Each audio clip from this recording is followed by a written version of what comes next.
벌써 됐습니다. 왜 그렇습니까? 세계 최강국인 미국의 대통령 후보 선거인단 투표 결과 때문이죠.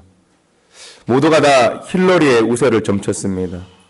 그러나 투표 결과 놀랍게도 트럼프가 선거인단 투표에서 승리를 거두게 됩니다. 선거 결과를 분석해 보니까 백인 우월주의 회복을 위해서 트럼프를 지지한 사람들이 많았습니다.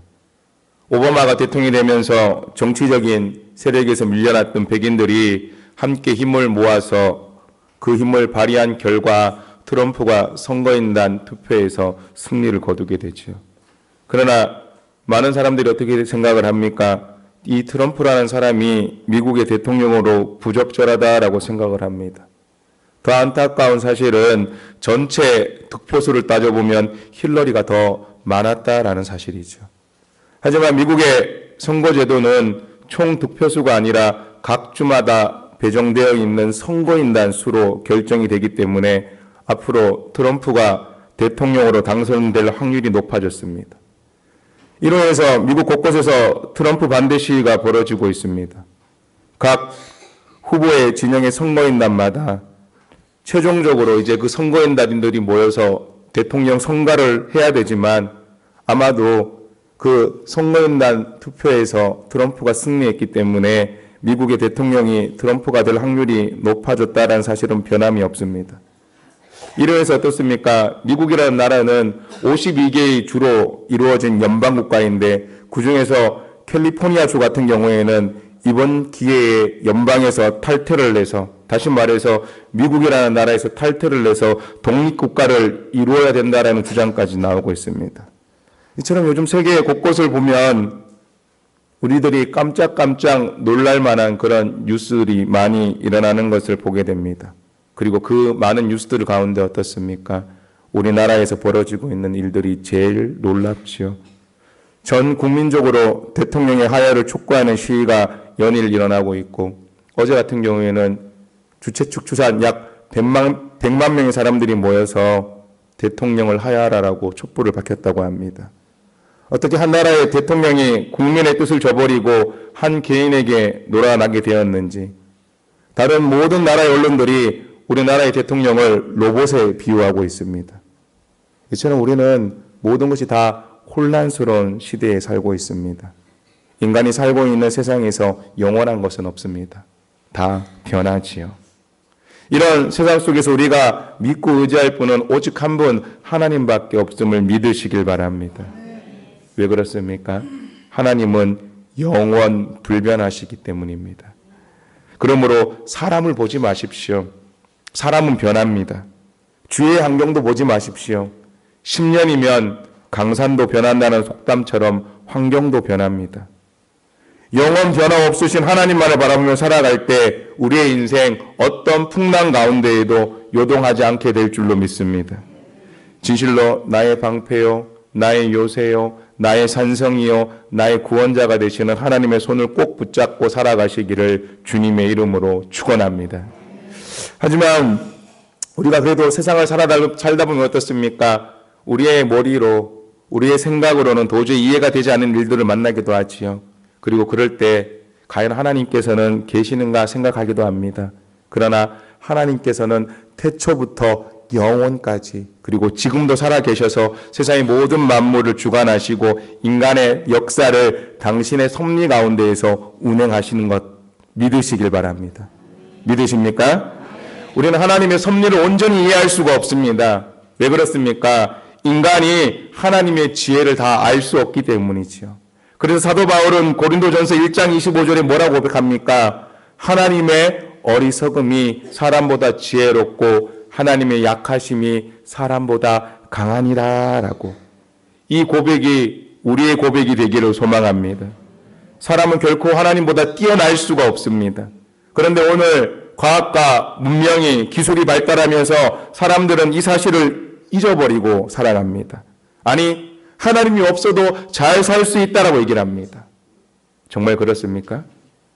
그렇지 않습니다. 하나님께서 어느 순간 우리의 코에서 호흡을 거두시면 끝나버리는 것이 우리의 인생입니다. 그 하나님께서 우리를 선택하시고 작정하시고 예정하셨습니다.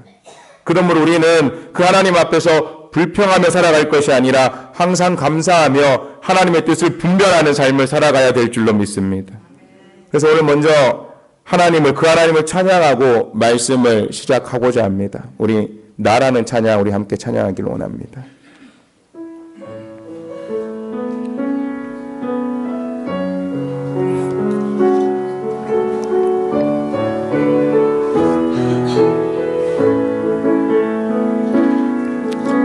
나 가진 재물 없으나 나 남이 가진 지식 없으나 나 남에게 있는 건강 있지 않으나 나 남이 없는 것 있으니 나 가진 재물 없으나 나 남이 가진 지식 없으나 나 남에게 있는 건강 있지 않으나 나 남이 없는 것 있으니 나 남이 못 본 것을 보았고 나 남이 듣지 못한 음성 들었고 나 남이 받지 못한 사랑 받았고 나 남이 모르는 것 깨달았네. 공평하신 하나님의 나 남이 가진 건 나 없지만 공평하신 하나님이 나 남이 없는 것 같게 하셨네. 공평하신 하나님의 나 남이 가진 건 나 없지만 공평하신 하나님이 나 남이 없는 것 같게 하셨네. 할렐루야. 이 찬양 우리가 잘 알고 있듯이 송명희 시인이 작사한 곡이죠. 송명희 시인은 1963년 어느 초여름에 어머니의 양수가 터져서 9달 만에 세상에 태어나게 됩니다. 그래서인지 몰라도 계란처럼 여물지 못한 계란처럼 힘없이 살다가 생후 일주일쯤 지났을 때 하루 저녁 동안 숨이 멈추게 됩니다. 하루 저녁 동안 숨이 멈춤으로 인해서 그 이후로 그녀는 뇌성마비 장애인의 삶을 살게 됐죠. 몸도 자유롭지 못합니다. 집안 살림은 가난하고 여러 가지 억누르는 환경이 그녀를 날마다 서글프게 합니다. 그런 절망적인 상황 속에서도 그런 절망적인 상황 속에 살다가 이 송명희 시인이 17살 되던 해에 하나님을 만나게 되고 그로 인해서 세상을 살아가는 목표를 가지게 되죠. 초등학교 문턱조차 밟지 못한 그녀는 하나님께서 불러주시는 그 시를 25권의 시집에 담아내게 됩니다. 그런 그녀가 하는 고백이 하나님께서는 공평하시다입니다. 여러분 이해가 되십니까? 오늘 우리가 부른 나라는 찬양은 그녀의 신앙 고백이죠. 뇌성마비 장애인으로 힘겨운 삶을 살고 있는 그녀가 우리의 눈으로 보면 모든 것이 다 불공평해 보이는데 그녀는 고백합니다. 하나님은 공평하시다. 음성중앙교회 성도 여러분, 오늘 나는 어떻게 살고 있습니까? 여러분 진정 하나님께서는 공평하시다라고 고백할 수가 있습니까? 세상의 대부분의 사람들이 내가 처해 있는 세상적인 상황을 보고 어떻게 합니까? 하나님, 어찌해서 왜 나에게 이런 일이 있습니까? 라고 믿는 그리스도인도체 어떻게 합니까? 믿지 않는 자들을 보면서 그들의 삶을 부러워합니다. 그들이 더 많은 것을 가지고 누리는 것을 보고 하나님께 항변합니다. 하나님, 왜 예수 믿지 않는 자가 예수 믿는 자보다 더 잘 살고 있습니까? 그저 눈에 보이는 것이 전부인 것처럼 우리는 세상을 그렇게 살아갑니다. 그런데 아십니까? 하나님께서는 분명 우리 모두에게 각자 다른 달란트를 주셨습니다. 어떤 사람에게는 5을, 어떤 사람에게는 2를, 어떤 사람에게는 1를. 중요한 사실은 내가 하나님께 받은 것에 대해서 얼마나 감사하며 살고 있는가입니다. 하나님께서 내게 주신 것에 대해서 감사하지 못하면 우리는 1 달란트 받은 사람과 똑같은 삶을 살 수밖에 없습니다. 그 사람은 1 달란트 받은 것에 대해서 감사하지 못했습니다. 1 달란트, 작은 돈이 아니죠. 1 달란트는 6천 데나리온입니다. 노동자가 6천일 동안, 다시 말해서 약 16년 5개월 동안 해야 벌 수 있는 돈이 1달란트입니다. 그런데 1 달란트 받은 종은 어떻습니까? 1 달란트 받고 어떻게 생각했습니까? 불공평하다고. 왜 나만 1 달란트 주냐고. 그래서 그는 그것을 땅속에 묻어두고 말았고, 결국 그의 결말은 어떻게 됩니까? 마태복음 25장 28절부터 30절 이렇게 되어 있습니다. 그에게서 그 1 달란트를 빼앗아 10 달란트 가진 자에게 주라. 무릇 있는 자는 받아 풍족하게 되고 없는 자는 그 있는 것까지 빼앗기리라. 이 무익한 종을 바깥 어두운 데로 내쫓으라. 거기서 슬피 울며 이를 갈리라 하니라. 결국 있는 것도 빼앗겼고 내쫓김을 당하게 됩니다. 오늘 우리도 동일합니다. 하나님께서 내게 주신 것에 대해서 감사하며 살아가야 될 줄로 믿습니다. 그렇지 않으면 내가 가진 것까지도 하나님께서 빼앗아 가진 것에 대해서 감사하는 자에게 더해 주신다라는 사실을 명심하시길 바랍니다. 우리는 그 사실을 성경을 통해서 분명히 확인할 수가 있습니다. 그럼에도 불구하고 여러분 하나님께 감사하는 삶을 살고 계십니까? 누가복음 17장을 보면 어느 날 예수님께서 예루살렘을 가는 길에 사마리아와 갈릴리 사이로 지나가게 됩니다. 그때 어느 마을에서 나병 환자 10사람이 예수님을 찾아 나옵니다. 이들이 예수님을 찾아온 이유가 뭡니까? 나병에서 고침받기 위해서지요. 누가복음 17장 13절에 소리를 높여 이르되 예수 선생님이여 우리를 불쌍히 여기소서 하거늘. 이 10사람이 주님께 나와서 예수님께 부르짖습니다. 당시 나병, 문둥병이죠. 불치의 병입니다. 나병에 걸리면 부정하다고 해서 사회에서도조차 격리시켰습니다. 사회생활을 할 수가 없습니다. 인간으로 살아갈 수가 없지요. 왜 그렇습니까? 당시 부정한 사람과 닿으면 다른 사람도 부정하게 되기 때문에. 그래서 나병에 걸리면 가족과도 살 수 없고 친구들과 만날 수도 없고 따로 무리를 지어서 나병 환자들끼리만 거주하는 지역에서 구별된 곳에서만 살아야만 됐습니다. 예수님께서는 그런데 그런 나병 환자들을 불쌍히 여기셨죠. 그래서 어떻게 합니까? 누가복음 17장 14절에 보면 이렇게 되어 있습니다. 보시고 이르시되 가서 제사장들에게 너희 몸을 보이라 하셨더니 그들이 가다가 깨끗함을 받은지라 라고. 그들을 불쌍히 여기고 그들의 나병을 치유해 주신 것을 믿으시길 바랍니다. 당시 나병이 걸렸는지 나병이 나았는지 판단은 제사장이 하게 되어 있습니다. 그래서 예수님은 그들을 향해서 제사장에게 가라라고 말씀하셨습니다. 가서 나병이 치유되었음을 확인하고 모든 얽매인 것에서 모든 속박에서부터 해방되기를 원하셨습니다. 중앙교회 성도 여러분, 잘 생각해 보시길 바랍니다. 만약 내가 나병 환자입니다. 도저히 나을 수 없는 불치의 병에 걸렸습니다. 그런데 그 병에서 나았습니다. 너무나도 놀라운 기적이 벌어졌습니다. 그러면 어떻게 해야 됩니까?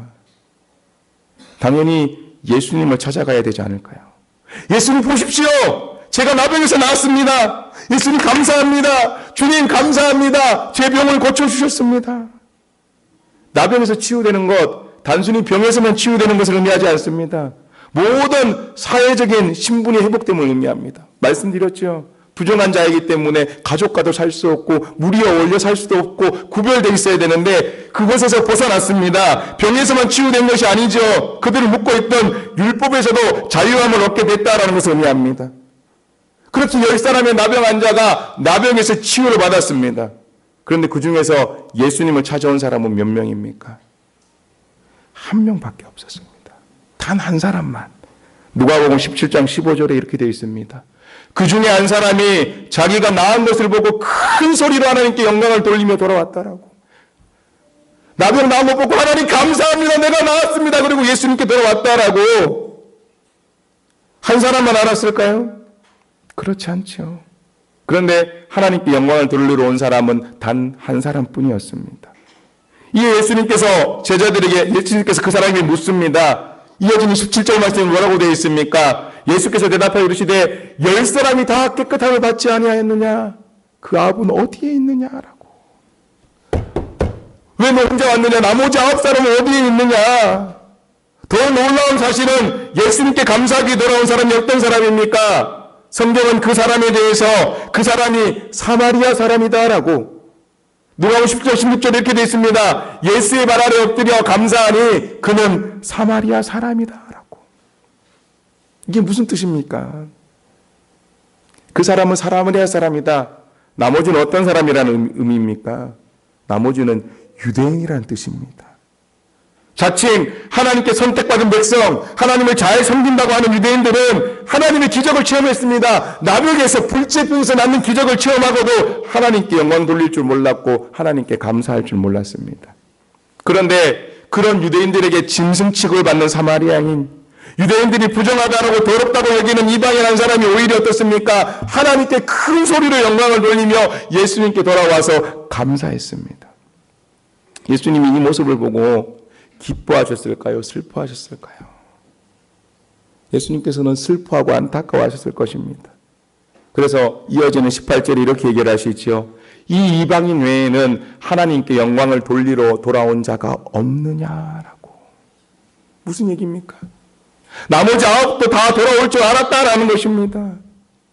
그들이 자신의 나병을 고쳐주신 것을 믿고 자신의 나병을 고쳐주실 것을 믿고 예수님을 찾아왔습니다. 10사람이 찾아와서 주님 나 고쳐주십시오라고 그렇게 외쳤습니다. 그런데 병이 나은 이유는 어떻게 합니까? 병이 나은 것을 알고도 감사할 줄 몰랐습니다. 사자성어 가운데 여측이심이라는 그런 말이 있습니다. 같을 여자, 뒷간 측자, 둘리자, 마음 십자입니다. 우리 속담에 화장실 들어갈 때와 나올 때 마음이 다르다라는 그런 의미이죠.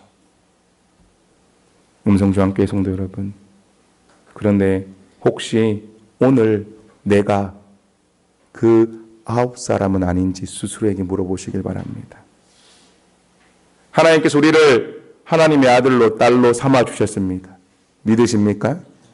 내가 하나님의 자녀의 사실을 확신하십니까? 우리에게 무슨 자격이 있습니까? 아무런 자격이 없습니다. 죄인된 우리를 사랑해 주셔서 너는 내 아들이다, 너는 내 딸이다 선택해 주셨습니다. 당신의 독생자 예수 그리스도를 십자가에 죽도록 버리셨습니다. 그렇게 우리를 살리셨고, 그렇게 우리를 사랑하셨고, 그렇게 우리에게 은혜를 베푸셨습니다. 그냥 두면 영원히 지옥에 떨어질 수밖에 없는 우리를 구원해 주셨습니다. 그런데 그 예수 그리스도의 피값으로 구원받은 나는 오늘 진정으로 하나님께 감사하며 살고 있습니까? 찰스 스펄전 목사님은 별빛을 보고 감사하는 자에게는 달빛을 주시고, 달빛을 보고 감사하는 사람에게는 햇빛을 주시고, 햇빛을 보고 감사하는 사람에게는 해와 달이 필요 없는 영원한 빛을 주신다라고 했습니다. 하나님께서는 감사하는 사람에게 그보다 더 큰 감사를 할 수 있는 기적을 베풀어 주시는 줄 믿으시길 바랍니다. 11월은 감사의 달입니다. 왜냐하면 한 해를 지켜주신 하나님께 감사하는 추수감사주일이 있기 때문이죠. 우리 교회는 매년 11월 셋째 주일을 추수감사주일로 지킵니다. 바로 다음 주가 추수감사주일입니다. 추수감사주일 한 해 동안 씨를 뿌리고 땀을 흘려 읽은 곡식을 추수하며 하나님께 감사하는 날이죠.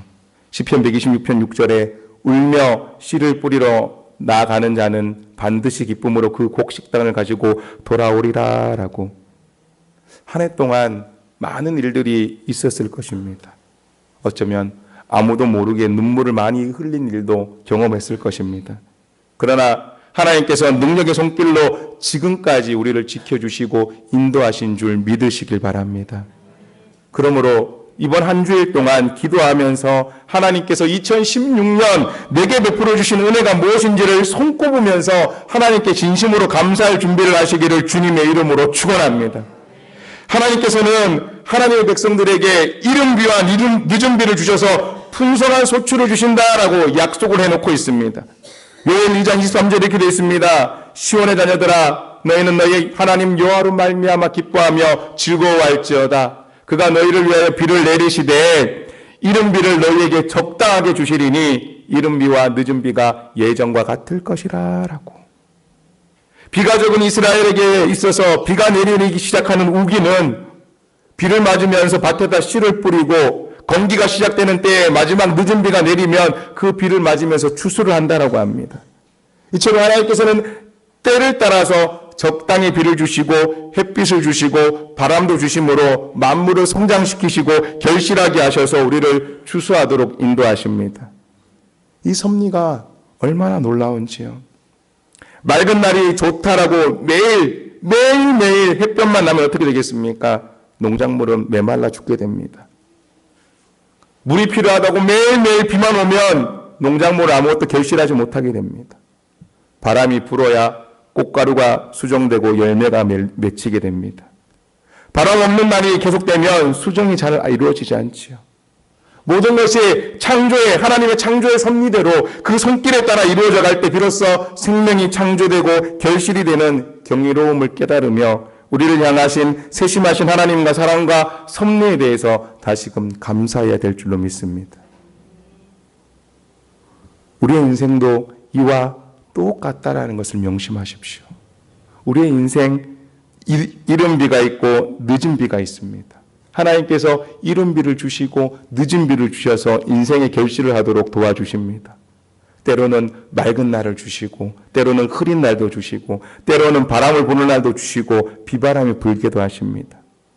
인생 여정에 맑고 고운 날만 주시는 것이 아니라 어느 때에는 고난도 주시고 역경도 주셔서 그래서 우리가 세상 풍파 앞에서 강하고 담대한 사람으로 굳게 서도록 만들어 주신다라는 사실을 명심하시길 바랍니다. 욥이 자신의 인생 가운데 고난 닥쳤을 때 뭐라고 고백을 합니까? 욥기 23장 10절에 이렇게 고백합니다. 그러나 내가 가는 길을 그가 하시나니 그가 나를 단련하신 후에는 내가 승군같이 되어 나오리라 라고. 그런데 저는 개인적으로 이 구절을 좋아하는데 이전 개역성경 버전을 더 좋아합니다. 우리 개역성경 버전으로 다시 한번 읽어보기를 원합니다. 우리 함께 읽습니다. 시작. 나의 가는 길을 오직 그가 아시나니 그가 나를 단련하신 후에는 내가 정금같이 나오리라. 아멘. 그렇습니다. 내 인생길 어떻습니까? 오직 하나님께서 아십니다.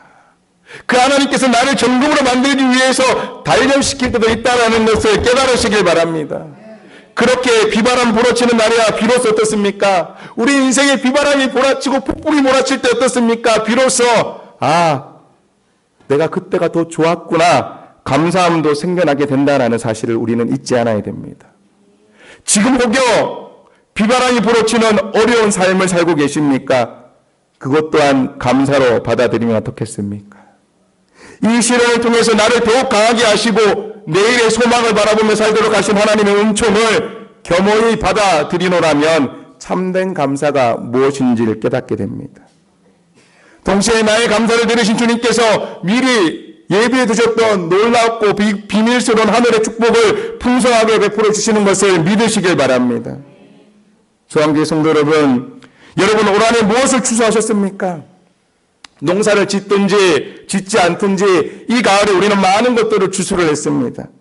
이미 말씀드렸듯이 예수 믿는 우리에게 있어서 추수감사주일은 1년 동안 하나님께서 나에게 베풀어 주신 은총들을 추수하고 감사하는 날입니다. 이 시간 묵상하건대 하나님은 우리에게 많은 것들을 주셨고 많은 것들을 추수하게 하셨습니다. 여러분들 가운데 어떤 분들은 올 한해 새 집을 추수하셨습니다. 새 집을 장만해서 이사를 하셨고 어떤 분들은 새로운 직장을 얻었고 어떤 분들은 결혼해서 가정을 이루신 분도 있습니다. 그리고 또한 귀한 새 생명을 추수한 분도 계시죠. 진실로 풍성한 인생의 추수를 하게 하신 하나님 앞에 머리 숙여서 감사하기를 소망해 봅니다.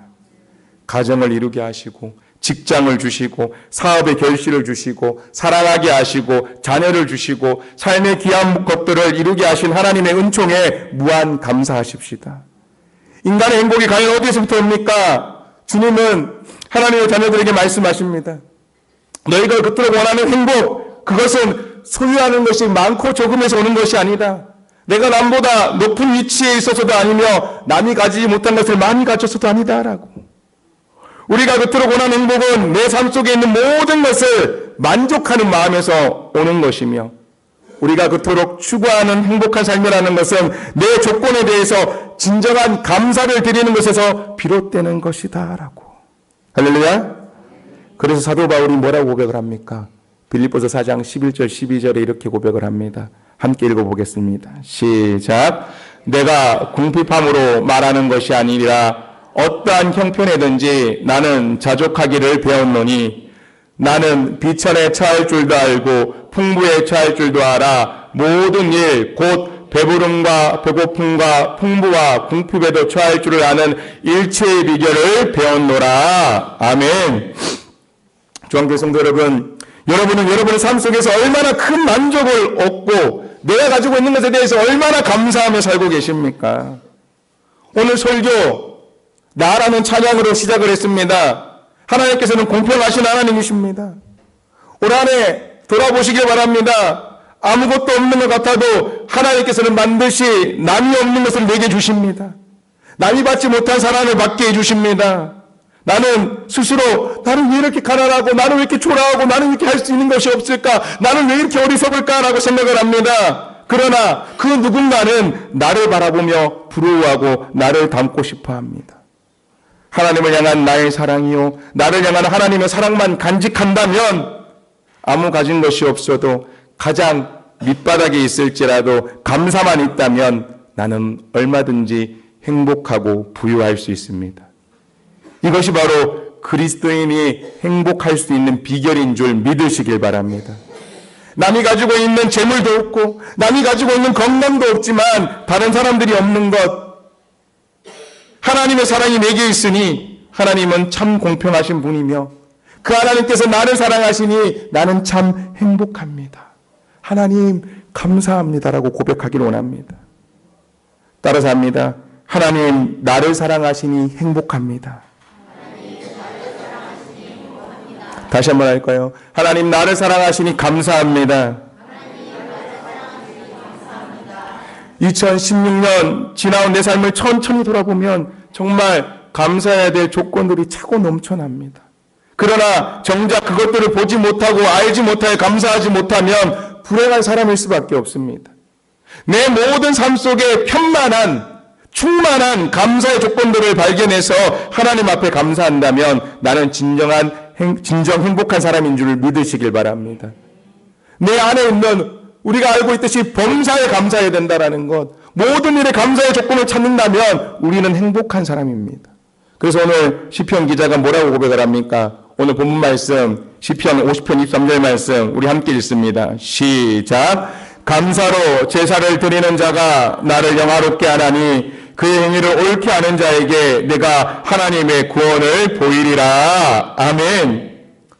저는 목회를 하면서 이렇게 고백하는 사람들을 많이 봤습니다. 목사님, 작은 것에 감사했더니 하나님께서 더 크고 좋은 것을 주셨습니다 라고. 바라기는 이 고백이 이 자리에 계신 여러분의 고백이 되기를 주님의 이름으로 축원합니다. 하나님께서는 감사하는 자에게 더 큰 감사거리를 주시고 감사하지 못할 상황에서 감사하는 자에게 그 형편과 처지를 변화시켜 감사의 조건을 만들어 주시는 줄로 믿습니다. 지금 혹시 하나님의 은혜를 잊어버린 성도가 있습니까? 이 시간 나사렛 예수의 이름으로 명하노니 내 마음속에 있는 불평과 원망은 흔적 없이 떠나가고 오직 감사만 충만할지어다. 우리를 불평과 불만을 이끄는 모든 어둠의 영은 다 물러갈지어다. 예수 이름 안에 다 소멸될지어다. 오직 감사의 영, 기쁨의 영만 가득하기를 주님의 이름으로 축원합니다. 우리가 찬양으로 고백했습니다. 지금까지 지내온 것 주의 크신 은혜라라고. 지금까지 하나님의 은혜로 이렇게 살아왔으니 모든 것에 감사하십시다. 죽을 수밖에 없는 내가 구원받은 것 감사합니다. 주님 앞에 빈손 들고 올 때마다 풍성하게 채워주시니 감사합니다. 죄악된 인생 새롭게 살게 하신 것 감사합니다. 복된 교회 만나 영혼의 안식처 주신 것 감사합니다. 우리 가정 푸른 초장 실만한 물가로 삼으신 것 감사합니다. 예수 그리스도 그 능력의 손으로 내 모든 생애를 인도하시고 앞으로 남은 생애도 그 팔로 붙들어 주시마 약속하시니 감사 또 감사 또 감사합니다. 이날에 감사하기를 원합니다. 우리 성가대가 찬양했던 것처럼 날 구원하신 주를 날마다 찬양하며 감사하기를 원합니다. 세계적인 베스트셀러 정상에서 만납시다의 저자 지그지글러 박사는 자신의 한평생을 정리하고 회고하는 자서전에서 자신의 인생을 딱 한마디로 이렇게 고백을 했습니다. 그 한마디가 뭐냐? 주께 감사합니다. 그것밖에 없다라고. 내 인생 전부로 돌아보건대 주께 감사, 그 외에는 할 말이 없다라고. 진실로 추수감사주일을 앞두고 우리의 삶이 더욱더 감사로 충만해지기를 소망합니다. 이 한 주간 기도하면서 손꼽아 보시길 바랍니다. 그래서 우리 하나님 주 여호와를 영화롭게 하여 구원의 참된 기쁨과 감격이 날마다 여러분의 생에 충만해지는 역사를 누리십시오. 이 한 주간 귀하고 복된 추수감사주일을 준비하며 하나님 앞에 올 한 해 내 인생에서 추수한 모든 것에서 다 감사하십시다. 그리고 그렇게 행할 때 어떻게 합니까? 하나님께서는 그 사람에게 구원을 보여주신다라고 약속하셨습니다. 감사를 통해서 더 풍성한 구원의 기쁨을 누리십시오. 그리고 더불어 앞으로 살아갈 동안에 내게 베푸실 하나님의 모든 은총에 만족하고 감사로 살아가심으로 인해서 언제나 여러분과 여러분의 가정과 음성중앙교회 위에 하늘의 신령한 복과 땅의 기름진 복이 차고 넘쳐 행복으로 충만한 삶을 살아가시기를 주님의 이름으로 축원합니다. 기도합니다. 하나님 감사합니다. 하나님은 공평하신 하나님이십니다. 하나님께서는 남이 없는 것을 우리들에게 분명히 주셨습니다. 그것이 바로 하나님의 사랑입니다. 그러나 우리가 할 수 있는 것 주께 감사밖에 없습니다. 감사로 제사를 지내는 자에게 하나님의 구원을 보여주신다라고 약속하셨습니다. 2016년 한 해 동안 지켜주신 하나님의 은혜를 손꼽아 보기를 원합니다. 그리고 그 한 해를 돌봐주신 하나님께 감사하는 추수감사주의를 준비하기를 원합니다. 얼마나 많이 있는지 모릅니다. 그런데 저희들 잊어버리고 살아왔습니다. 감사하는 자에게 하나님께서는 더 큰 감사를 채워주신다고 하셨사오니 저희들 늘 감사할 수 있도록 나 가진 것 없지만 가진 지식도 없지만 재물도 없지만 건강도 없지만 하나님께서 내게 주신 것이 있기에 그 하나님을 찬양하며 감사하며 기뻐하며 진실로 하나님께서 베풀어 주실 하늘의 신령한 복과 땅의 기름진 복을 받아 누리는 행복한 삶을 누릴 수 있는 저희 모두가 될 수 있도록 하나님만을 바라보게 하여 주시옵소서. 사람을 바라보지 않도록 환경을 바라보지 않도록 우리가 살고 있는 세상 너무나 어둡습니다. 너무나 어렵습니다. 한숨 소리가 가득하고 탄식 소리가 가득합니다. 여기저기에서 아파합니다. 여기저기에서 불평과 불만의 소리가 터져나오고 있습니다. 그러나 그 모든 것들 하나님을 바라볼 때 사라질 줄로 믿습니다. 아침 이슬처럼 사라질 줄로 믿습니다. 그리고 늘 지금까지 지내온 것 주님의 크신 은혜다라고 고백하며 감사하는 삶을 살아갈 수 있는 저희 모두가 다 되게 하여 주시옵소서. 모든 말씀을 오늘도 살아계셔 역사하시는 우리 주 예수 그리스도의 이름으로 기도드리옵나이다. 아멘.